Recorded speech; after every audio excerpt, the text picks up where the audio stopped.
côté du phénomène du changement climatique, aux conséquences fâcheuses, l'utilisation des pesticides pour la lutte phytosanitaire et les engrais chimiques pour booster les rendements a fortement contribué à la dégradation des sols, à l'écosystème, à la santé des populations et celle du cheptel.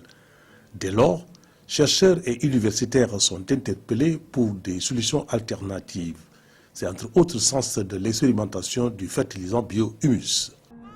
Denn überall auf der Welt fallen enorme Mengen an Rohorganik an, die noch als Abfall behandelt werden, die aber eigentlich wertvolle Rohstoffe sind.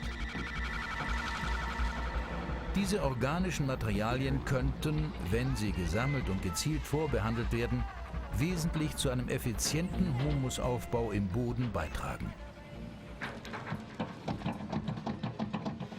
Voraussetzung für den sinnvollen Einsatz von Kompost ist allerdings das Know-how. Un fabricant est venu chez moi en me disant « J'ai un produit unique dans le monde, ça n'existe pas ». J'ai dit « Très intéressant, mais on peut seulement aller sur le marché quand on aura tous les certificats nécessaires et de recevoir pour un produit, pour l'agriculture, en Europe, c'est très difficile. D'abord, ça coûte cher et ça dure très longtemps. Mais maintenant, il y a peu de temps, on a tous les certificats de ce produit. Ce produit est, comme je vous ai dit, unique. C'est un acide humide qui rejaunit la terre. Parce que la terre, comme vous le savez, c'est empoisonné par les pesticides et les paysans, ils ont des engrains organiques, on dit c'est organique, mais c'est absolument pas correct parce que chaque engrain, il y a aussi des substances dedans qui ne sont pas 100% correctes. Alors, il y a un problème dans les 30 ans qui sont passés, la perte des vitamines dans les légumes et dans les fruits s'est diminuée jusqu'à 80%. Et pratiquement personne réalise ça. Alors tout ce que nous mangeons, il y a très peu de vitamines. Alors si on continue comme ça, à la fin il n'y aura plus de vitamines dans les légumes et dans les fruits. Alors notre produit, c'est un engrain absolument biologique, certifié, qui, si on le mélange dans l'engrain, il capsule le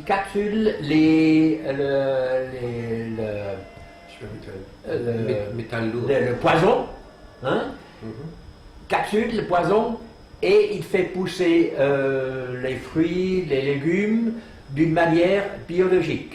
Ça, on peut garantir. Et c'est le produit unique dans le monde.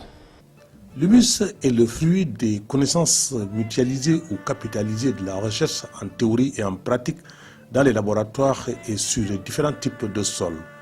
Des spécialistes en pédologie, biologie, entomologistes, agronomie, en provenance de plusieurs universités et instituts de recherche dans les différents continents au monde, ont participé à la conception, à l'élaboration et à l'expérimentation de l'humus. L'humus testé sur des cultures maraîchères, l'arboriculture, les oléagineux, les céréales et le coton culture, etc., a donné des résultats satisfaisants aux producteurs. Le but du projet qui se déroule ici en Guyane française est d'essayer de comprendre à la fois les composants. Das Hauptziel des Projektes hier im Französisch-Guyana besteht darin, die historische und ökologische Bedeutung der Hügelfelder zu verstehen. Wir untersuchen, wer diese Felder, die auch den Zweck hatten, vor Überschwemmungen zu schützen, bebaut hat und was angebaut wurde. Diese Kulturen wurden von den Menschen vor knapp 1000 Jahren aufgegeben. haben. Aber natürliche Systeme haben sie übernommen. Regenwürmer, Ameisen und Termiten tragen organisches und mineralisches Material auf die Hügel und schützen sie damit vor Erosion. Ihre Aktivitäten haben dafür gesorgt, dass diese Hügelfelder bis heute so gut erhalten geblieben sind. Das Hauptergebnis dieser Untersuchungen war, dass im Prinzip hocharomatischer, stabiler Kohlenstoff, sogenannter Black Carbon oder Kohle- oder Holzkohlerückstände, kann man es auch bezeichnen, die Ursache dafür sind. Also dass der Boden fruchtbar ist und dass der Humus eben seit 2000 Jahren stabil in diesem Boden geblieben ist. Von einem Moment zum anderen noch ein großer Niederschlag folgt. So kam es zur Erosion. Wirklich zerstörerisch wurde der Bodenabtrag dann, als wir mit dem Sojaanbau begannen. Das war in den 1970er Jahren. A partir do advento da soja, ou seja, nos anos 70. Ich kann sagen, dass die Direktpflanzung immer gefragter wird. In Brasilien, in Amerika, überall auf der Welt. Auch in Europa gibt man ja bereits zu, dass die Böden wegen des häufigen Pflügens organische Materie verloren haben. Pour vulgariser et distribuer cette technologie au Sénégal et en Afrique, les autorités de la société suisse Optima, en provenance, en partenariat avec le groupe Excaf, ont séjourné au Sénégal pour remplir les formalités techniques, administratives et de prospection pour les tests. La délégation a rencontré les autorités de la recherche et les producteurs. Est-ce que vous avez senti effectivement qu'avec les pesticides, nous perdons depuis 30 ans la valeur nutritive de nos légumes, de nos fruits. Et ça empoisonne également nos terres. Donc non seulement on perd les valeurs nutritives des fruits, des légumes, mais c'est la disparition de beaucoup d'espèces d'oiseaux.